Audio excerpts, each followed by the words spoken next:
OWC Eats, the web series where we talk to the people making food in Southern Alberta. Welcome to the show. Today we're at Farming Smarter and we're going to speak to Joe Mans from Vital Green Farm. We're here with Joe Mans, and he's going to introduce himself and tell us a bit about your operation. We farm between Picture with and Noblefort. We have a family farm, have a dairy processing facility. We produce milk and cheese, yogurt and cream. We try to put a nice, healthy, wholesome product on the table for people to enjoy. Joe, tell us what's special about how you grow food. First of all, we are organic. We are grass-fed, and with organic is you don't use any fertilizer, pesticides, insecticides. Grass-fed, you get more wholesome food. In the processing side, we don't homogenize our dairy because we process dairy, or we make dairy products from our milk, and homogenizing is a mechanical process that say breaks up the fat globules. Yeah, that are three main points that really puts our dairy quality above the rest. And what kinds of products do you sell? We make whole milk, 2%, 1% skim, chocolate milk, ghee, heavy cream, sour cream, cream cheese, kefir, fruit yogurts, and that's pretty well it, I think. Have you always been an organic grass-fed food producer? When we started the dairy, then we were in transition. Well, the land was not.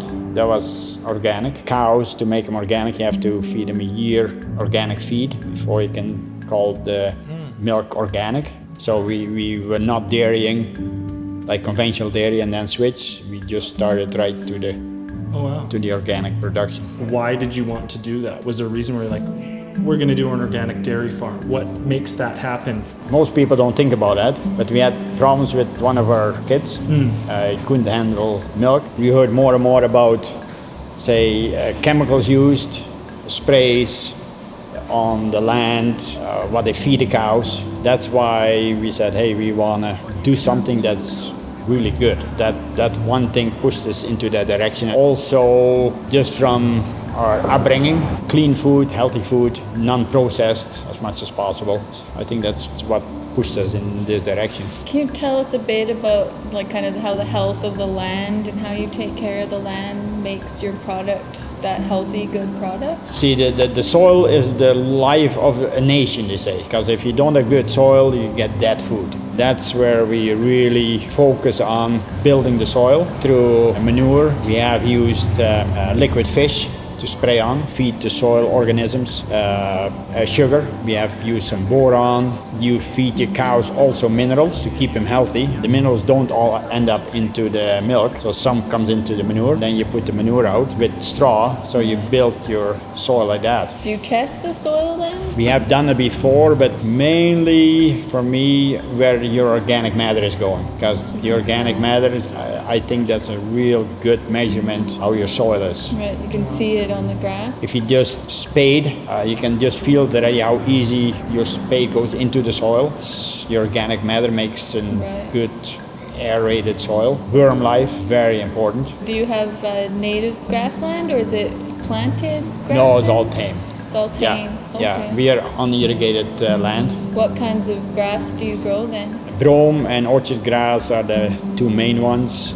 We just seeded the peas. There is Sisal milkveg, alfalfa, clover, chicory, tall fescue, some timothy. But there's quite a mix of grasses, legumes. The legumes is very important because grass needs nitrogen and the legumes fix nitrogen from the air on the soil, so they benefit each other. That's how we try to keep a resilient pasture. All goes back to that soil health and healthy grass. Yeah, that's right. For the grass too, it's very important for the rivers because it keeps the water on the land.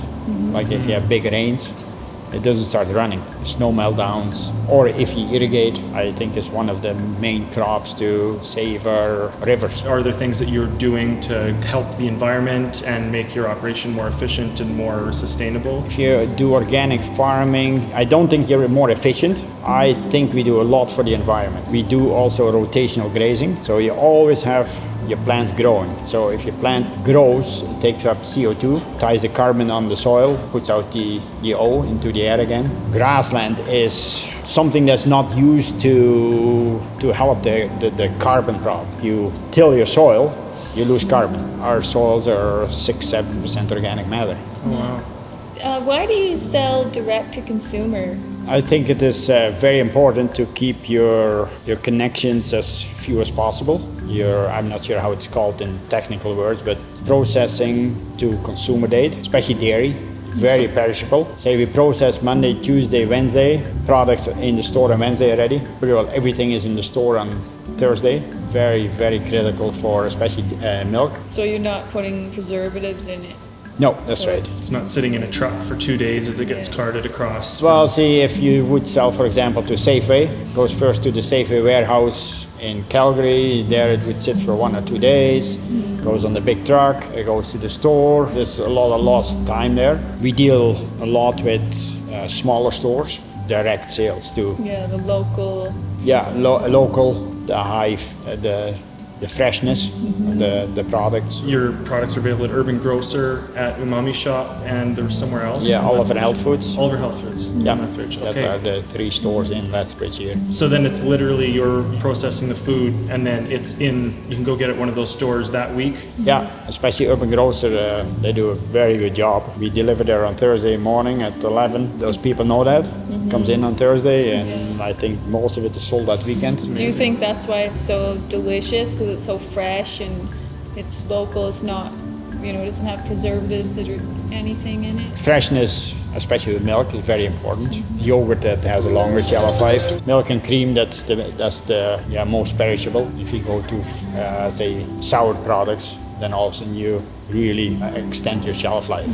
The big commercial guys, of course, they add potassium sorbate in as a preservative, and then the more you add, the longer the shelf life is. But we are organic, so we just don't do that. Is there something that people are surprised to find out when they speak with you? So, some people they don't think about it, or they don't have any idea what it takes. You have to first grow your grass, you have to graze your cows, you have to milk them, and then you pump it to the plant.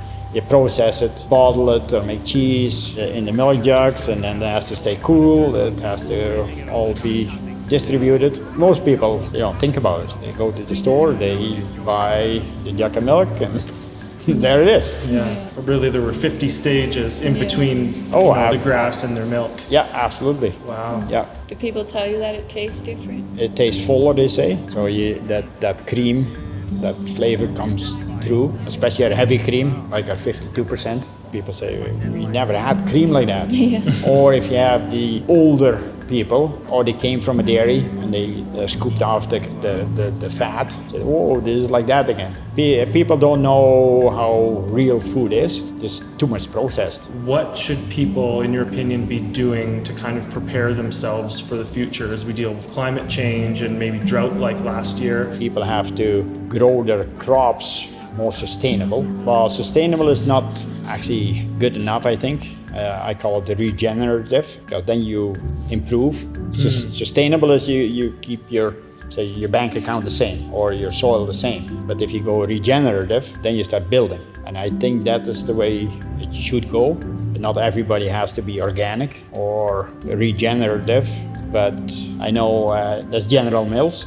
For 2030, they want to have 1 million acres in the regenerative agriculture for their cereals. Yeah, I saw that in the news. I think that's where we have to go, that we really look what we are doing. Just don't use it as we think we should. I think there's more use it as you can. And that you build your soil life, build your quality, do different crop rotations, keep your land green, less tillage, different chemicals or less chemicals. Some additives in your water, you can use way less chemicals. Still have a good outcome. So if you adjust your pH or you add sugar to it or another additive that the plant takes it up better, you can do well. I've heard people use less than half the chemicals. You reminded me of something you mentioned earlier. You said that you have fish spray for the soil. Right. What is fish spray? Liquid fish Liquid fish, that's Yeah, I knew it was something. Yeah, it comes from fisheries where they process fish. Yeah. Like this, the guts, say there's fish that they cannot use. They grind it all up, they filter it, and then they put an acid in it that it doesn't start to spoil, so to speak. So you have ground up fish. Wow. It smells like fish. Before on the oceans, they knew if they put fish parts by the corn, it really boosted their production. The bugs really like that fish. And you mentioned that you also irrigate. So what kinds of steps do you take to be efficient and use the least amount of water? We have a soil drill. Say there's a special drill you turn in, Yeah. and then you just you check your depth and how moist it is there, or a spade. That's what we look for. We don't look at the crop if it's dry or no. We look at your soil, and especially if you have a pivot, then you really can monitor or do the applications that it needs. Yeah, Do you have low pressure pivots? yeah, that's right. Yeah. So what is a low pressure pivot for those who don't know, if you want to explain that? A low pressure pivot is that you get your coverage with it's around 30 psi, so it takes less energy to put water onto the field instead of 50-60 pounds. To bring it up to that point, it takes say natural gas or electricity to pump it in that pressure through the pivots. Is there less wastage because of the lower pressure as well? If you're, driving on a country road, you'll see a non-low pressure pivot where it's spraying water and, maybe some is lost to the air or the wind, because low pressure pivots kind of drop the water, is that? Yeah, that's right. There's more droplets, for sure. Yeah, and the higher pressure pivot makes more in mist. Okay. And before, years ago, they had the sprinkler on top. Way more could blow away, but now they have pretty well all the drop tubes. So this, and then with low pressure, some fields cannot handle low pressure because it has a narrower path where it irrigates because the nozzles don't spray as wide. So there's less time to penetrate. So you need real good and open soil. So are you part of the Lethbridge Northern Irrigation District, or do you pump out of the river? No, we are Lethbridge Northern. Okay. And we are very fortunate that we are on a pressurized pipeline from LNID. Yeah. So we don't have our own pump no more. That's possible with the low pressure pivot. So are you seeing irrigating neighbors and peers? Have they changed irrigation practices as well to kind of maximize their areas of land? I think so. You farm to make a profit. And I think more and more keep an eye on how much they put on and when they put it on, that it is not just wasted. I think they do better and a better job irrigating for sure. It's almost an economic incentive to be more efficient. Yeah, that's right. Yeah. Yeah. And also you don't want to over irrigate, not just for too much water, but also say soil needs a balance of air and water. If you have too much water, then it can take up less air. If the bugs don't like it, you get anaerobic instead of aerobic. It's just not good for your plants either if you overwater. Yeah. Cool. Thanks for watching. We'll see you next time.